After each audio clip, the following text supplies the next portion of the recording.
ये भी बता रहा हूं, चुनाव आयोग ने साफ तौर पर यह कहा कि संदिग्ध जो होंगे उनकी पहचान ऐसे की जाएगी। उन्होंने ये नहीं कहा कि हर महिला जो आएगी उसकी पहचान ऐसे की जाएगी। संदिग्ध शब्द का इस्तेमाल किया था। सही जवाब, क्या आपत्ति है इसमें, क्यों होनी चाहिए किसी को आपत्ति?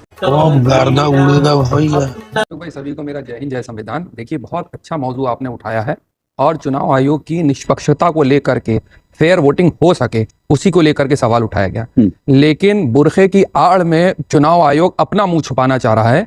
वो कैसे छुपाना चाह रहा है? जब राहुल गांधी साहब ने पूरी एक पावर पॉइंट प्रेजेंटेशन दी थी और ये कहा था किस तरीके से फर्जी वोटिंग हुई है, बात तो सही है। उसके बाद चुनाव आयोग सन्न था, भारतीय जनता पार्टी के लोग डिफेंड कर रहे थे और यही चुनाव आयोग के अधिकारी जो बैठे हो तो उनसे यही तो कहा गया था कि आप हमको इलेक्ट्रॉनिक डेटा दे दीजिए और वीडियोग्राफी दे दीजिए। तब उन्होंने ये कहा था ये किसी की महिलाओं की हम वीडियोग्राफी कैसे दे सकते हैं, यही तो कहा था उन्होंने।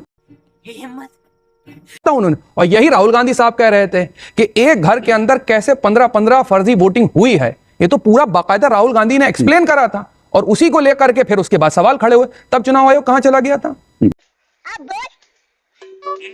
यही तो सवाल है कि फेयर वोटिंग हो, पर्दे की आड़ लेकर के, बुरखे की आड़ लेकर के आप अपनी नाकामयाबी को छिपाने की जो कोशिश कर रहे हैं और दूसरे हैंड पे एक नैरेटिव सेट करके भारतीय जनता पार्टी को एक फ्री हिट देने की कोशिश करी जा रही है। वो होने वाली बात नहीं। बुरके में अगर जांच के लिए महिलाओं को तैनात किया, उसमें क्या आपत्ति है भाई? उसमें आपत्ति क्यों है? वही कैसे अभी बदत है भाई, अभी बदत है। वही बता रहे हैं। मेन मुद्दा ये नहीं अशोक भाई, मेन मुद्दा है कि बुरखे की आड़ में कहीं फर्जी वोटिंग तो नहीं हो रही। यही तो है ना आपका आंकड़ा। अब जब फर्जी वोटिंग का खुलासा राहुल गांधी साहब ने करी तब तो आप मांग रहे थे एफिडेविट मांग रहे थे कि एफिडेविट दे दीजिए, आप नहीं होती। जब पकड़े गए हैं तो अब भागा दौड़ी कर रहे हैं, अब बुरखा ले आए हैं, फिर पर्दा नशी ले आए। अरे पर्दे में रहने दो, पर्दा ना उठाओ। पर्दा जो उठ गया क्यों ना उठाए? तो फिर खुल जाएगा। और राहुल गांधी